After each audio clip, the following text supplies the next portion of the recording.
Leslie Ahrens. I'm with Lincoln Lancaster County Human Services. Thank you for coming to JCMS using the reports and data. This morning presenting we have Dr. Abby Karbach, Kevin Dahlman, and Aaron Wasserberger.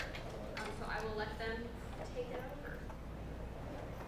All right, thank you, Leslie. I'm Aaron Wasserberger. I'm with the Nebraska Crime Commission. Today we're going to talk about the JCMS and how to use the data that you're putting into the system, how to get it out, and what to do with it. So there's going to be 3 different sections.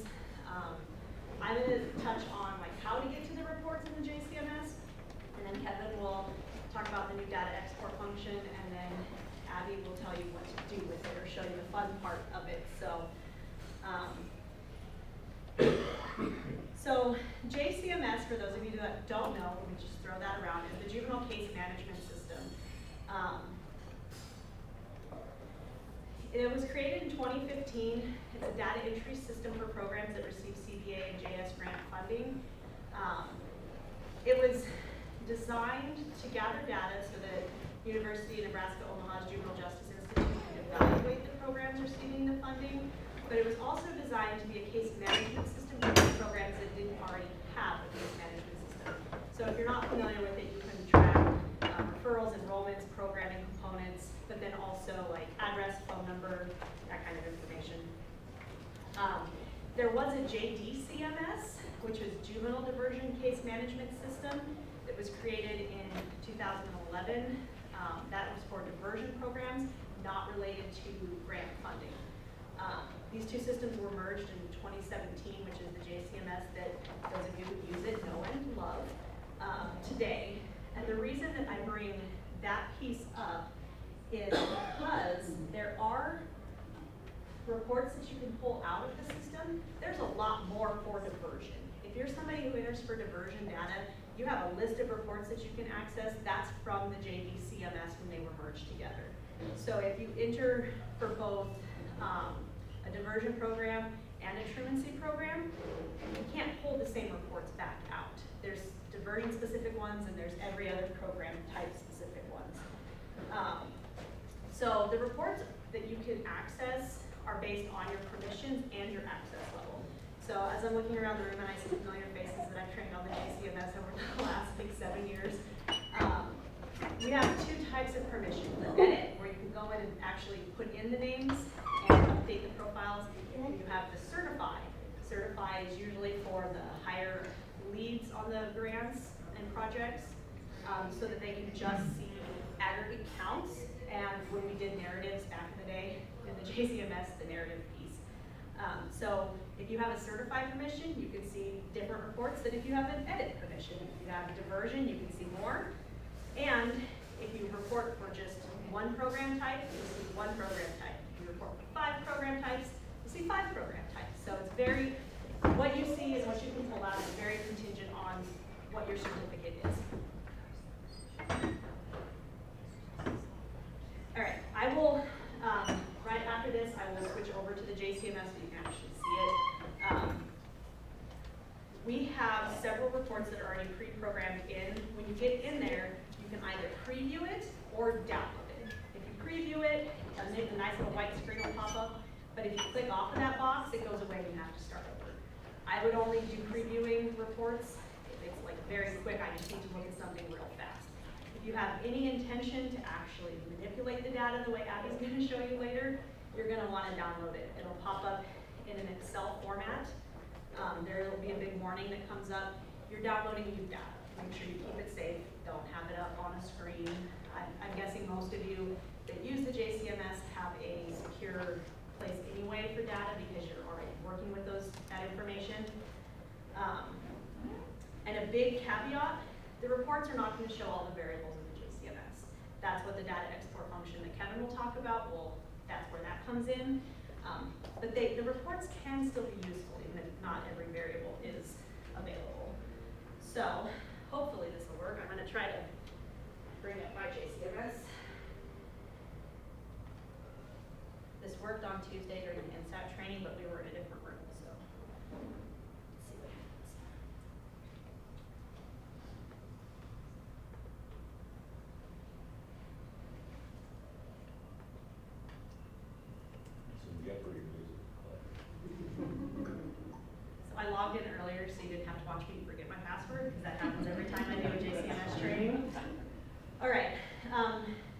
This came up in the Tuesday training too. If you haven't logged in a while, the screen looks a little bit different. I'm in a test system, so anything you see on the screen is going to be test data. I think most of the names are test.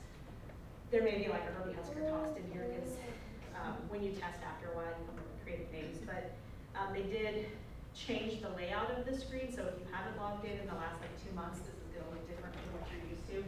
JCMS is down here under case management. So all of the pre-programmed reports are right here under the reports button. And when you click on it, this box will come up. This has all of the reports that this test certificate has access to. Except, I don't actually have diversion permissions, but because somebody in my agency does, I can see the diversion reports, but if I clicked on it, my system would error out. So I'm not gonna do that. I'm not gonna make you guys look at an error screen.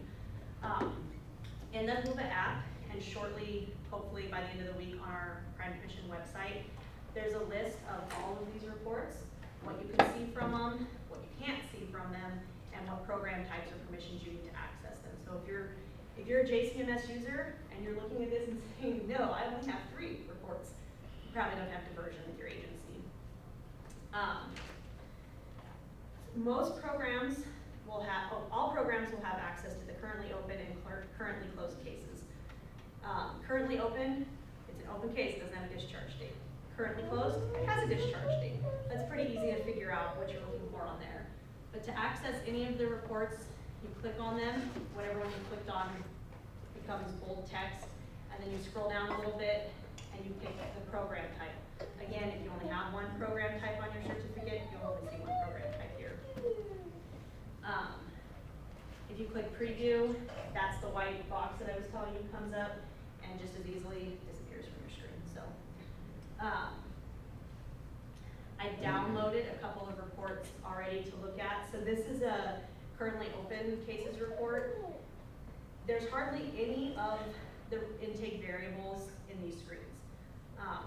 But what this can be good for is checking an open case report, pull it up on a regular basis and make sure your cases are closed.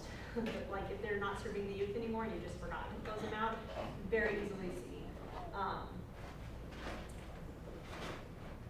If you just want to know how many kids you're currently serving, you can pull this up and you can see that as well.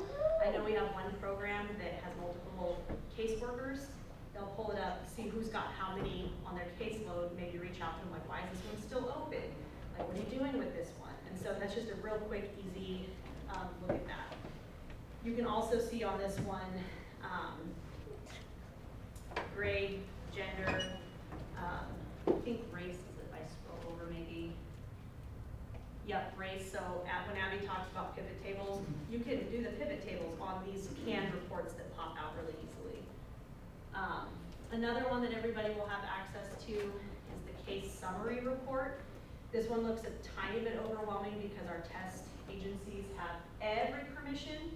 I don't think anybody else in this room has every permission in the JCMS. But what this one shows you is, this one you pull up with a time frame. So let me jump back to that.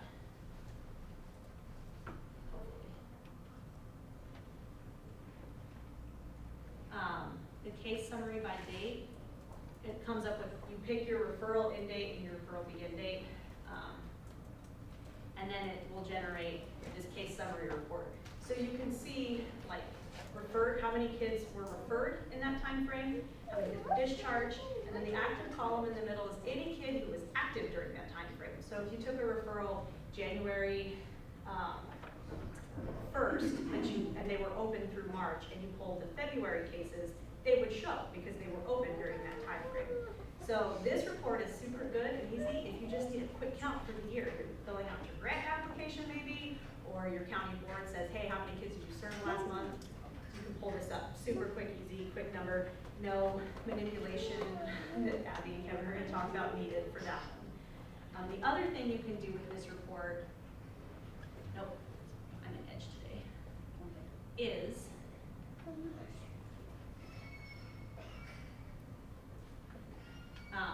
from if you do the preview, like I said earlier, it's not always the best one to do because if you click off of it, you got to start over. If you do the case summary report and preview it, the first thing that's going to pop up at the top is any case without a referral date.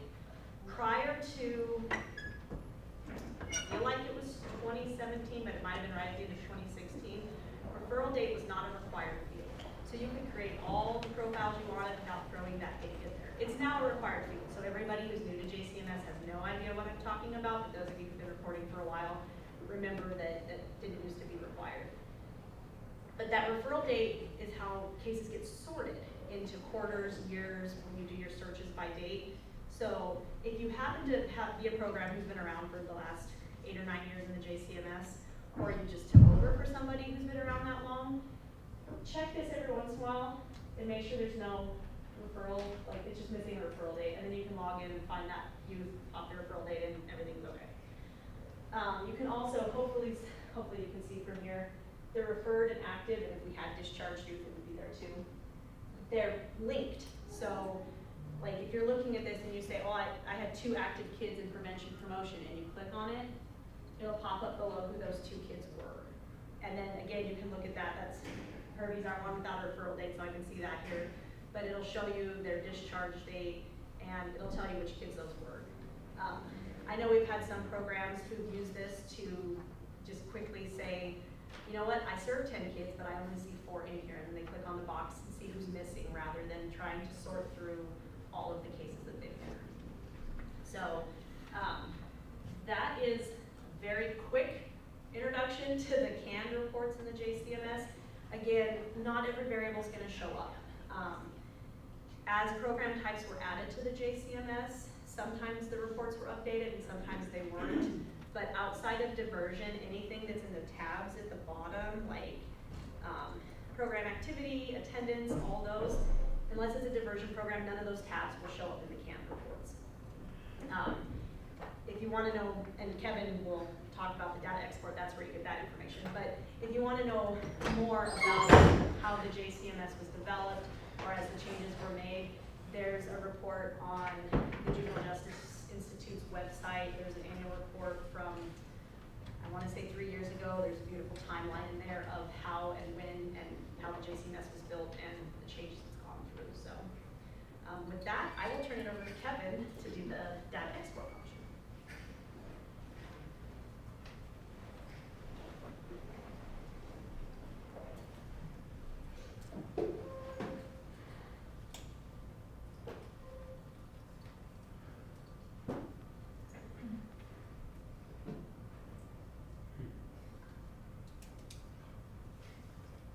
Hi, I'm Kevin Dahlman. I'm a statistical analyst at the Crime Commission, and I'll go over how to do the data export on JCMS.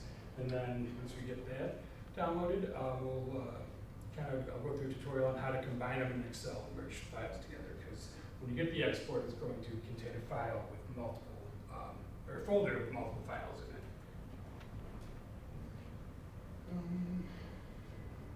And then everything that I present here is online or available on the JCMS user guide, and I'll click through and show you how to get that as well.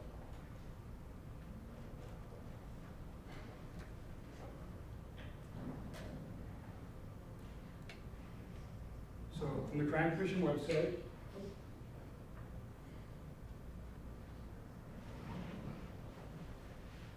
so we're the homepage of the Crime Commission, click on Agency. How many of you have seen the user guide, JCMS user guide? So a handful. Okay.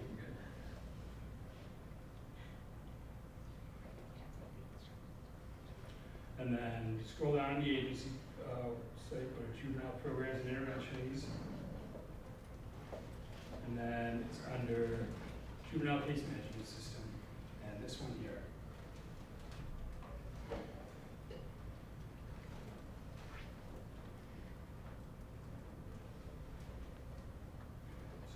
This, and then everything that I'm going to do is in the appendix A and B here, so the extract procedure, and then once we get that, combine it in Excel.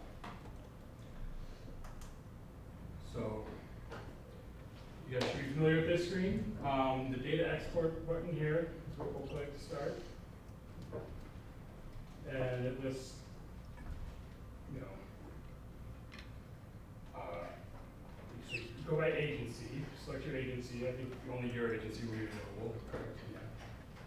And then select case type or program type. Since it takes take up to an hour to download, I downloaded 3 of them already. We'll go through and do, tell me what diversion is most popular here. How many diversion folks are there? How many family sport? How many mental health? Diversion.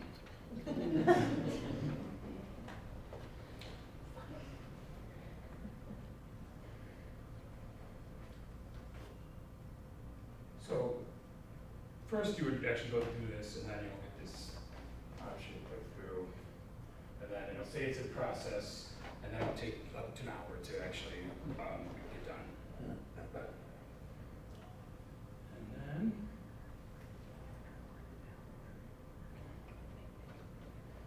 since I already downloaded it, you go open file. Then you get a whole bunch of them. And then on this step here, it's a zip file, so you need to go and save it somewhere, a location that you'll remember. Because in Excel, you gotta open a blank workbook is the method that I use. And I think Abby is gonna go through another method that's kind of slightly different than mine for combining tables. So there's multiple ways of skin the cat, as they say.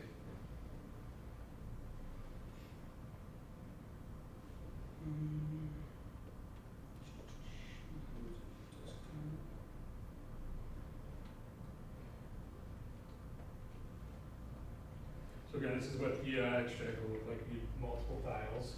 We'll start with this diversion without a underscore. This is going to be the intake table, the general diversion table.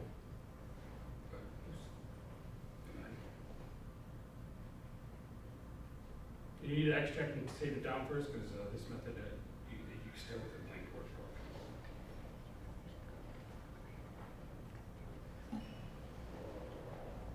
So in the data tab here, select data, and then from text or CSV, because the files that are downloaded are CSV files.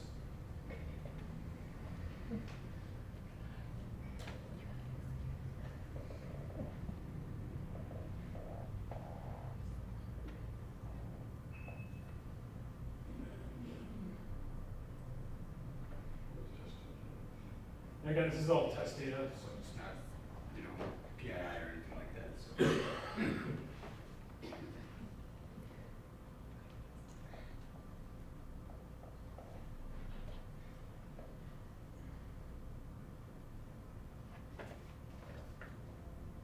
So it gives you a preview of the table. You just hit load.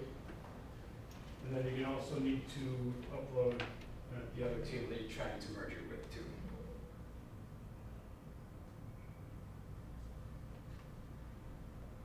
So this will go and start with profile. And so for each table, it'll open a new tab.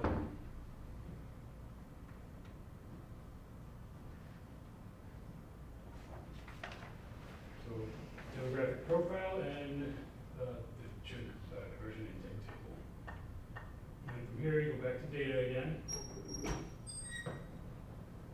And under data, get data, combine queries, and merge. Select that.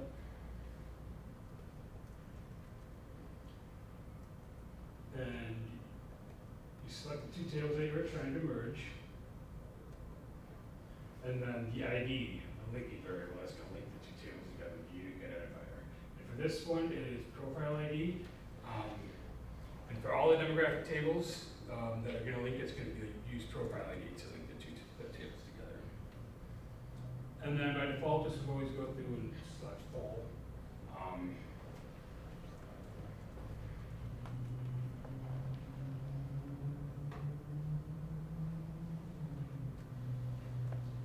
Then this Power Query Editor window will come up.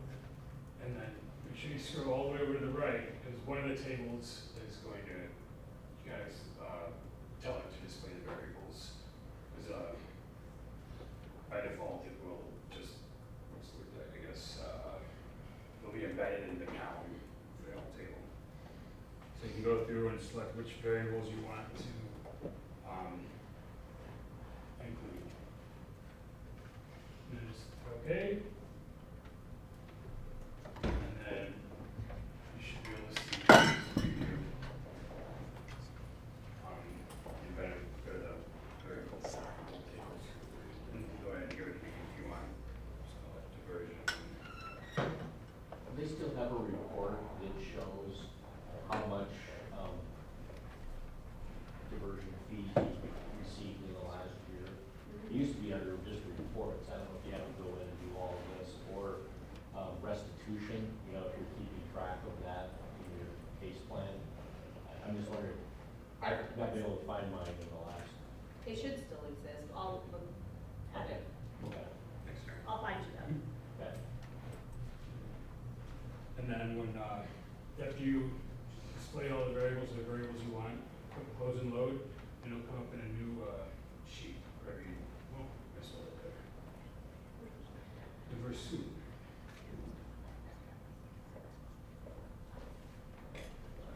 And it will contain, linked by the profile ID, all the variables from both tables.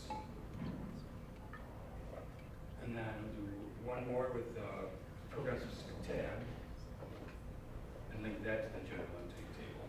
Because it'll use a different ID. So we'll say diversion. What was that under, you were saying? It used to be under the report, you could just go up and do like open cases, or you could do it by date. Do you know what- Tell you what the total. Case plan? Let's see. I think it pulled everything in from the case plan. Oh, there it is. Okay.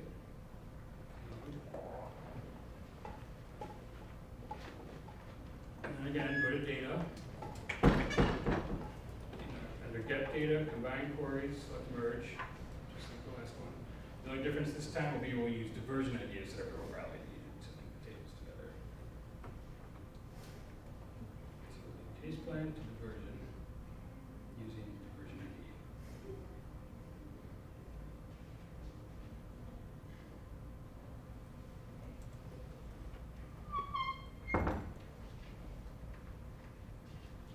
And again, make sure you select the side panel over here to display the variables you want.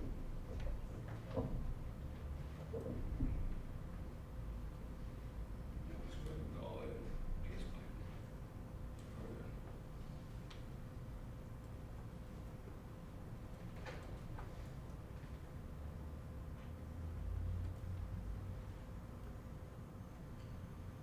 And in another sheet, it'll go with the combined tables. So what did I variable call again? The fees or something?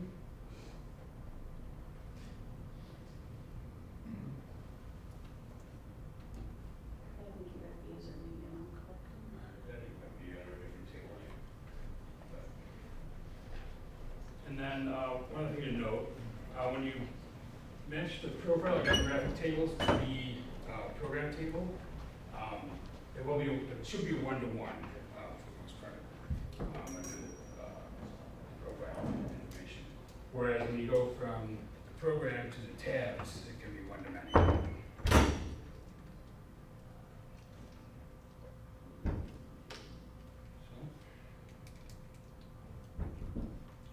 that's it. Pretty short, huh? And then, Do you yeah. mind if I add one more thing to that? Yes, go ahead. If you don't see that data export button on your screen, it's because one user per agency was assigned that permission. It does take a bit on the system to pull those out, so we didn't want all 170 users exporting data, and like it would probably lock the system up. So there's one person per agency unless we've heard a request for a second one, and it's a good valid reason they would have a second. You might have a second one. So if you don't see that button, it just means you don't have that permission on your certificate. If you are the one who should have it, let me know. I did the best I could with giving the right permissions out. And I don't know if you saw on Kevin's screen, there was a list like this long. You can see who's exporting reports, but you cannot see anybody else's reports. You can only click on yours. So like, even within the same agency, I can see all of the ones Kevin's run, I can't click on any of Kevin's. So if you're worried like, oh, I see Latino centers in here, but I also see Hall County, you guys can't see each other's things. You can see that you're pulling the reports, but you can't see the information.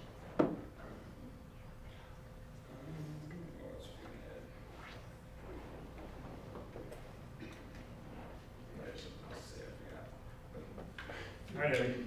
All right.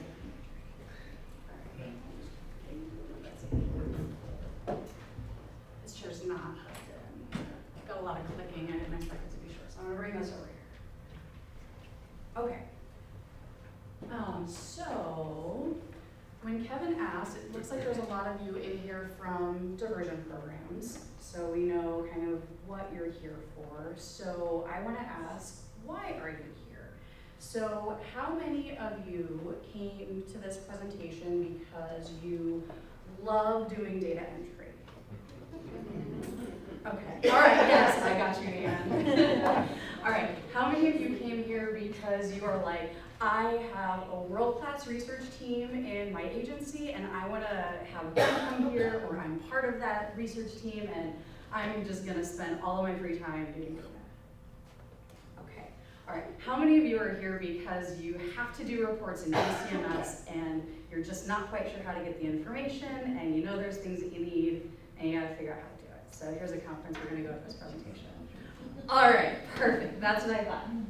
So, what I'm gonna talk to you about today, so Erin had mentioned that there are some canned reports out there that give you kind of a good basis of information. Did I completely mess up the computer?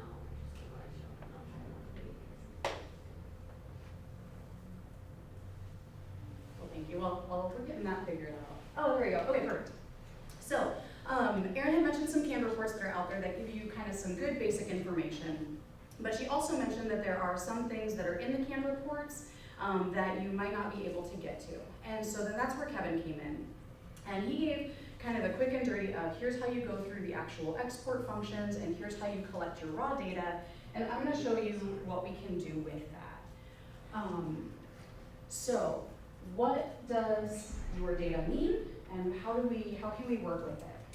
So we've seen the screen before a couple times and I'm gonna show you for the third time. Repetition is key in remembering, right?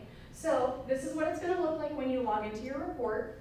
When you do the data extract or you do the data export request, you'll select your agency. For this example, I'm using diversion data from Douglas County. So this is gonna be an extract of information from 2014 to 2016. So I'm gonna show you some, it's all masked and de-identified data because I wanted you to be able to see what an actual extract of information looks like. Because I'm not good at creating example cases, and so they'd be like test 1, test 2, test 3, and they'd have really illogical outcomes, and I usually create more confusion when I do that. So we'll just mask the data and we'll go with that. So you'll see, again, I have just mine down here. That's the zip file that Kevin was talking about. So when we go, I'm not sure how many of you are familiar with zip files or extracting any of that stuff. So one thing I do want to say to that, I know we're going through things kind of quickly because we've only got an hour to do this, and I think all three of us could each probably give you an 8-hour course of like, here's why we love it, this is awesome, and you guys are not here for that. So there should be uploaded in Whova, I don't know if it's today or if it'll be afterwards, but you should have a copy of the presentation in there. So you'll have the PowerPoint slides. We try to take screenshots of what you'll actually see and give you the step-by-step of what to do so that when you go back home in 2 weeks, a month from now, whenever the next reporting cycle is, and you're like, oh, I gotta get that in, you can go back and reference these slides and then give us a call to figure out what you need to do.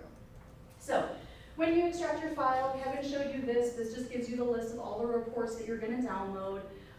You'll have to extract it to a folder. I always just put it on my desktop and then figure out where I want to store it later. And so I'm going to be focused, I'm really glad that Kevin used those two tables as his examples, the diversion table and the profile table, because those are the two that I'm using. So what we're going to do is we're going to take a look at the demographic profile table. And so when you download that, that's going to give you a list of all of your kids. So all of the youth who are participating in your program and their demographics. So it's going to have race, ethnicity, gender. I don't remember if it has zip codes, but we'll find out because we'll take a look at the files. And then the other one is diversion. So that's gonna be everything about the diversion event itself. So it'll have the start date, the end date, the outcome, everything about their participation in the diversion program for this example. So one of the things that I had to do with my data, I think just because of the way that it was entered and the way that we track things in our county and the way that it downloads, I had a lot of duplicate rows. So I had a lot of, if we have kids who might be on diversion multiple times, or if they're on diversion and they're involved in a lot of different things, it's gonna give me like 3 or 4 lines for one kid. And so what I did is I go through and I remove all of the duplicates because I only want one clean line of data per kid. So if everything is exactly the same, it's gonna double or triple or quadruple my counts when I get to it. And I'm gonna wind up with some wild and crazy numbers that are either going to say, oh my gosh, this program is serving so many kids, we gotta like up their money significantly. And then we're like, oh no, how do I spend it? Or they're gonna say, wow, this agency's doing great, you need no more funding from us, self-sufficient. Like, no, that's not it either. So when I'm cleaning my data, I wanna make sure that I remove all the duplicates. So Excel has a really quick and easy way to do that. So up on the data, you select everything, and then you go up to that data file, and then there's a cool button here that says remove duplicates. And then you just make sure you select all, and it'll collapse everything down into just one line per kid for you. So I do this with every file that I work with. So I did it for the demographic profile. I also did it for the actual diversion table. So that's just something that I do to make sure I don't mess up my counts. Kevin did mention that I have found another way to do this. So watching his presentation, the method that I found is very, very similar. There's just one little extra checkbox that gets clicked. So I'm not gonna walk you through the entire example of it, but there is a YouTube video that we have a link for. It is also embedded in the PowerPoint. So when you get access to the PowerPoint and you can download it, then you can put it on your desktop, watch it anywhere, anytime, anywhere you want. You never have to have an internet connection. So you can be like, yes, I'm getting my Excel fix. But what that data does, so what Kevin did is it combined everything as just a one-off report. So once you combine it, that is what it is. The version that I found, there's a little checkbox that you can indicate, and that lets you automatically update any changes. So if you don't have very many cases that your agency processes on a monthly basis or something, it might be easier for you, instead of going through the whole download and extract process, maybe it's easier for you to just add another line to the end of your Excel file. Or maybe you get one of Kevin's anomaly reports and you say, oh crap, I forgot to change this data. And so you go and you make the updates in JCMS. But then again, rather than downloading all of the extracts again, maybe it's easier for you to just go into the Excel file you already have downloaded and make the changes there. So what this video will show you is that if you do make those changes, all you have to do in Excel is click refresh, and then it will automatically recalculate any of the tables that you've done. So that is gonna make more sense at the end. I realize I'm kind of talking about what we're gonna do before we've actually done it.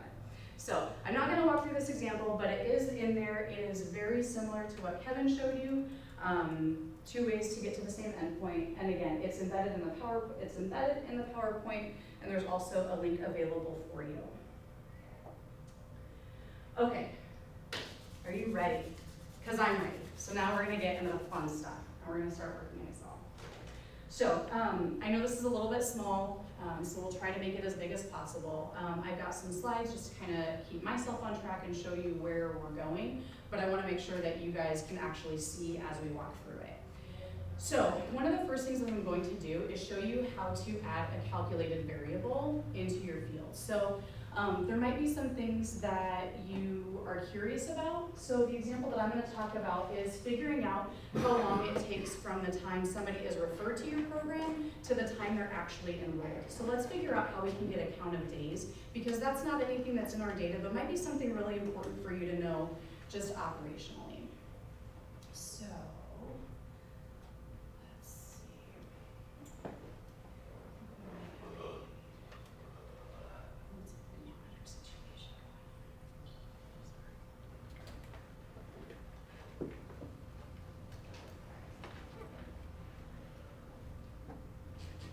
Okay, so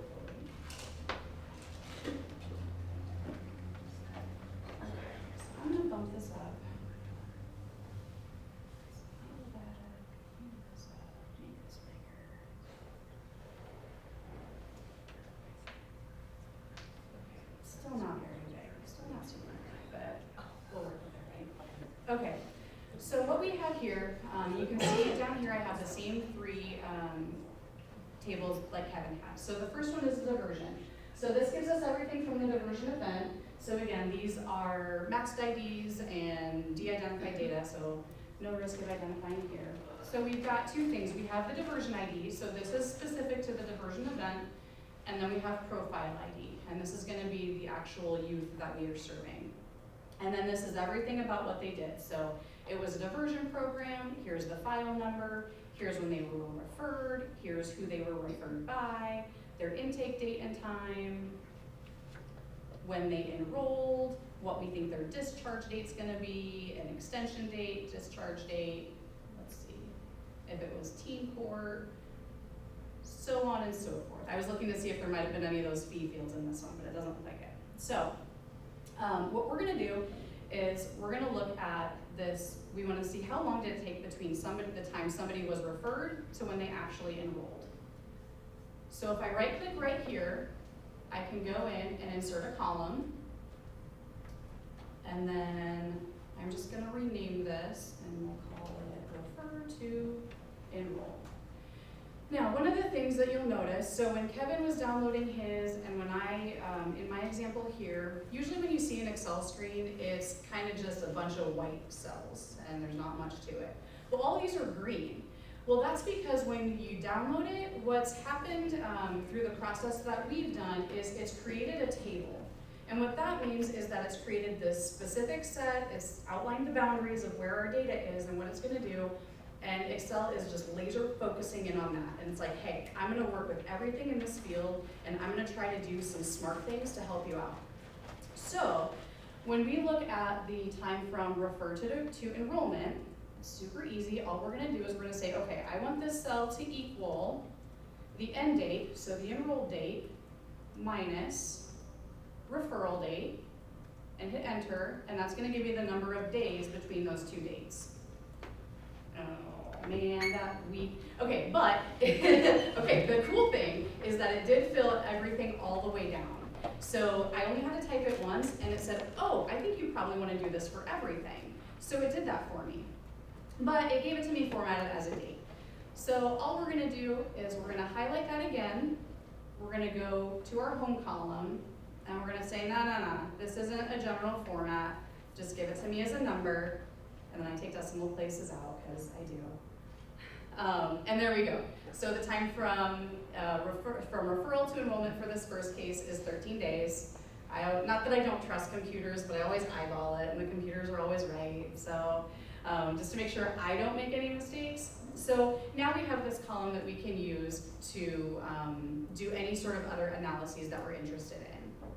So that looks like a lot to try to eyeball through and sort and do all that jazz with. So I'm going to show you how to use pivot tables, which I'm going to thank Mr. Bigham here, Drew Bigham. So we used to work together at a different state agency, and he and his team members were the ones who taught me about pivot tables. I love working in Access, and they're like, you can do a lot of the same things, like really for the simple stuff in Excel, right? And I'm like, I do not.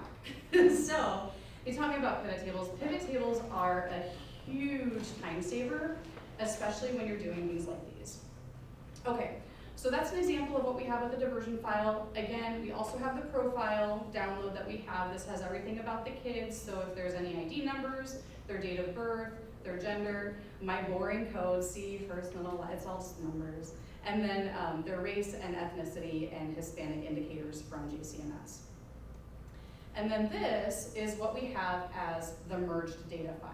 So this is the final outcome that Kevin was talking about. So what you can see here is that we have all of the diversion information on this half of the screen.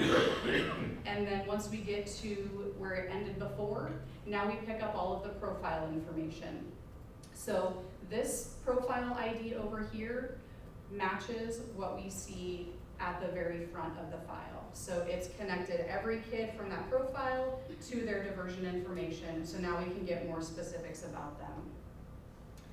So what we want to do, so since this is already formatted as a table, we just want to click inside of it and we want to go up to insert.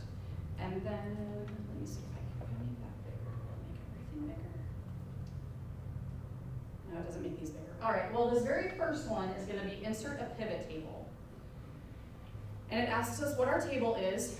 Again, if you can, probably can't see, but there's a dashed line now that's coming around, and it's just encompassing the entire area where all of our data is and where we set the boundaries for that table. So it named this table merge to, and so I say, yes, we're gonna use that table, and we want you to create this pivot in a new worksheet. So that way we can just work on something completely separate and clean, and that way if we goof, we can just delete that worksheet and pretend it never happened. So we click OK, and then we see, okay, here's the basic boring Excel sheet, here's something, this pivot table, and then we have a bunch more things on the side. So what we're gonna do now is we're gonna start having Excel do some analysis for us. So one of the first things that we're gonna do is we're gonna look at just a simple count of how many diversion events we had referred by year. So if you remember when I was talking earlier, I said that the data that I downloaded was for referrals between 2014 and 2016. So that's what we're gonna go ahead and take a look at. So the first thing that we wanna do is I'm going to take this referral date field, yeah, that only makes the cells bigger, it doesn't make this. But again, PowerPoint, find it later, download it, watch it before bed, whatever. So we're gonna take this referral date field and we're gonna download it into the rows. Now, we have so much information here, we have so many different dates. Again, Excel's like, I'm gonna help you out here, and we're just gonna go ahead and we're gonna collapse it into years, because that's probably what you're looking for.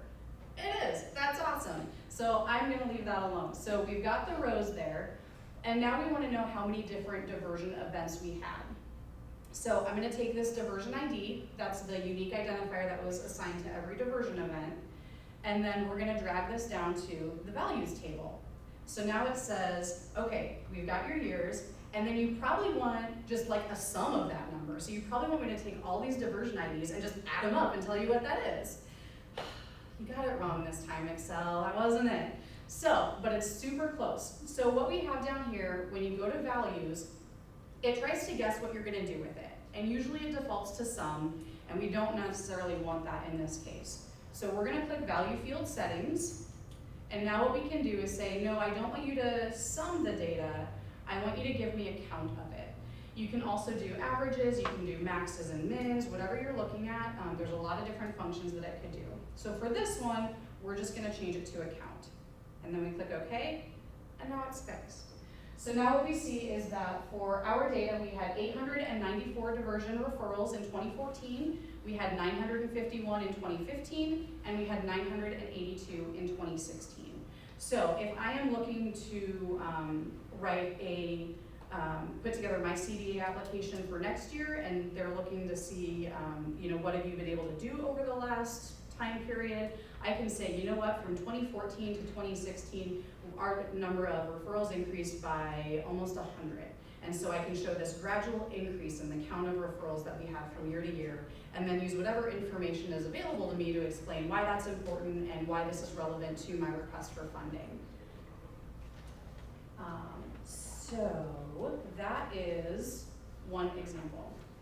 So another example that we've heard that people get a lot, and one thing that we report on a lot, is how many referrals we get by race and ethnicity. We know that there's an overrepresentation of brown and black youth in the juvenile justice system, and we know that in diversion for us, that's one place where we should see higher numbers of black and brown youth going up, because it means more are being diverted out relative to white youth. At least that's our hope. So one thing that we can do is say, all right, well, let's look at how many, let's break this 894 down, and let's see in 2014, how does that break down across race and ethnicity? So here's my cheat to you. Once I get a pivot table set up, and it's kind of similar to what I'm gonna be doing, and I like the way it is, I right click on the bottom, and I say move or copy, because I don't wanna do all that again. I don't call it lazy, I call it efficient. So I'm gonna say create a copy, and we're gonna move it to the end, just so I can keep myself in order of where I am. Okay, so now we've got this sheet 2, and I'm gonna just rename it, and we'll call it sheet 1-2, because it doesn't wanna be renamed right now, and that's fine. what we are going to do, we have the years in our rows, we have the count of diversion ID in our values. So now I'm gonna scroll down because this list is in the same is in the same order that it is from our merged worksheet. So I'm gonna scroll down to all the demographic information at the end, and then I'll take this race ID and I will drag it down into the values field and just drop it down there. Now again, the race ID is numeric in your download, so you'll want to use that JCMS export manual that Kevin was talking about to say, okay, how do these numbers how do they correspond to a specific race category? So it's like, hey, you've got a bunch of numbers, you want me to add them? No, Excel, I do not. So we're gonna change it again, and we're gonna go to account. And now it's just giving us the count.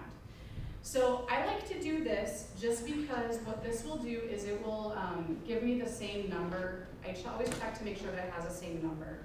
So if I were to do a count of diversion and it came up to 894, and then I had a count of race ID that came out to 892, what that would signal to me is that I have two cases that are missing a race value and that there's nothing in there for me to do.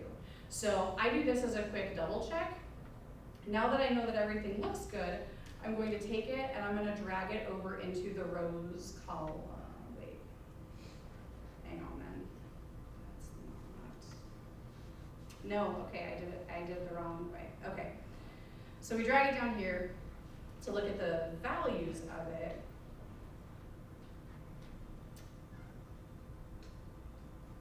Whoops. Okay, diversion ID goes down.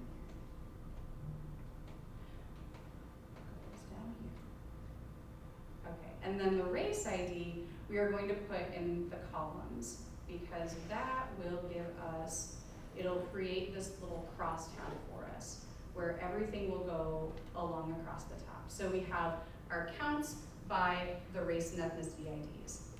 So they go from 0 to 8, and we can see that 5 and 3 are our highest categories. I think those correspond to Black and Hispanic youth. So for diversion, we can say that 429 of the youth referred in 2014 were, I'm gonna say category 5 because I'm not entirely sure which race category that corresponds to. So a little bit under half were in category 5, pretty consistent in 2015 and 2016.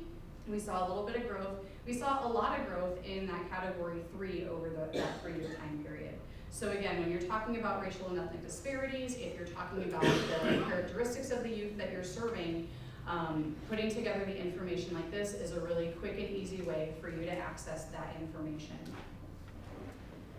So I have another example that I'm gonna go through, and I'm actually just going to kind of change it from this one. So we have our, no, I'm gonna make a new one because there's too much to change. So we'll start clean and fresh. So we're gonna go back to our main file, to our merged file, and we're going to insert a pivot table. Okay, it selects merge 2 for us. We want it in the new worksheet. We are going to put in this time, we're going to put in the discharge date. So now we've looked at referrals. I want to know how many kids we had discharged and what their discharge reason was. So we have discharge. We're going to take that diversion ID down here again. We are going to change it to a count from a sum. And then the last thing that we're going to add is our discharge ID, which is the discharge reason. So again, you're going to reference Kevin's manual to figure out how these correspond. All right, is there anything on, oh, I'm sorry, it's small. Okay, oh, that's too big. Okay, is there anything on here, remember we were looking at kids referred between 2014 and 2016. Is there anything on this table that stands out to you guys?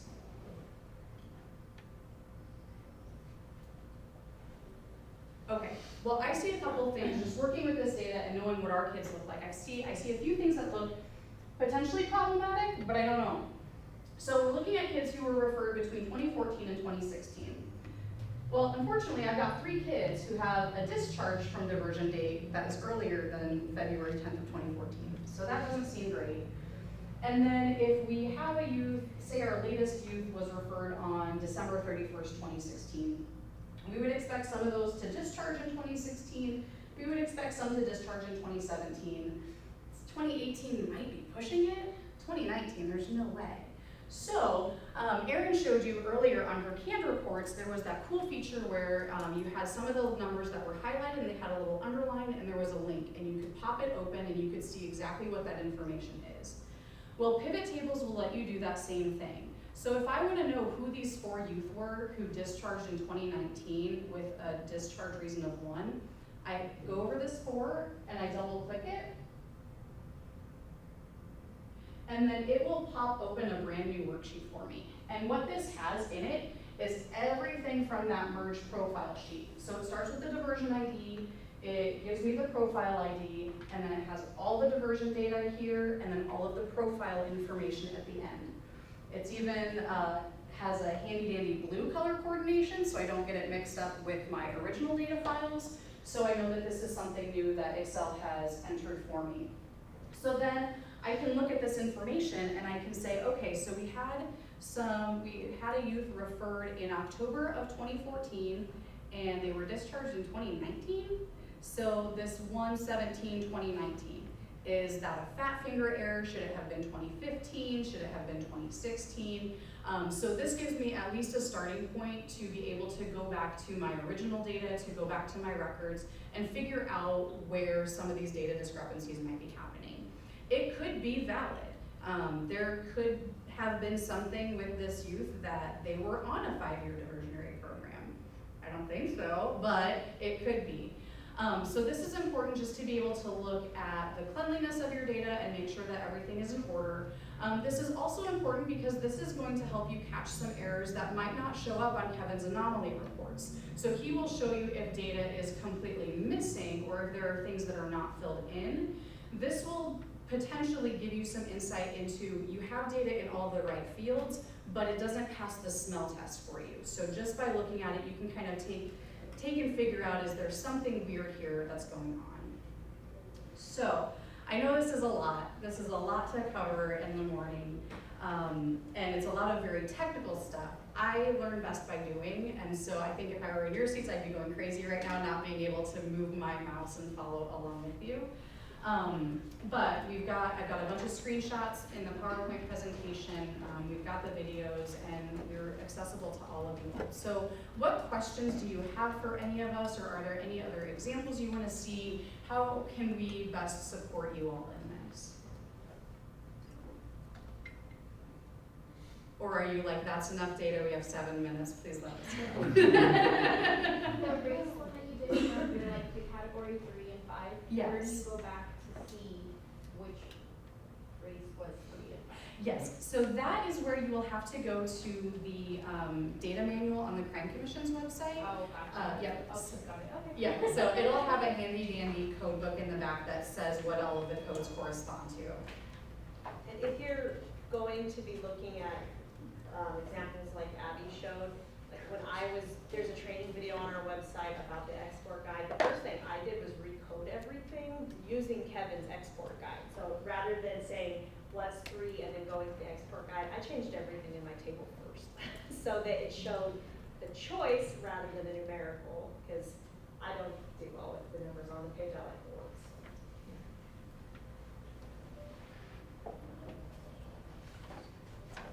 All right, well, none of you said at the beginning that you loved data so much, so we'll give you 6 minutes back. But if you have any questions or you need anything, come find us after this.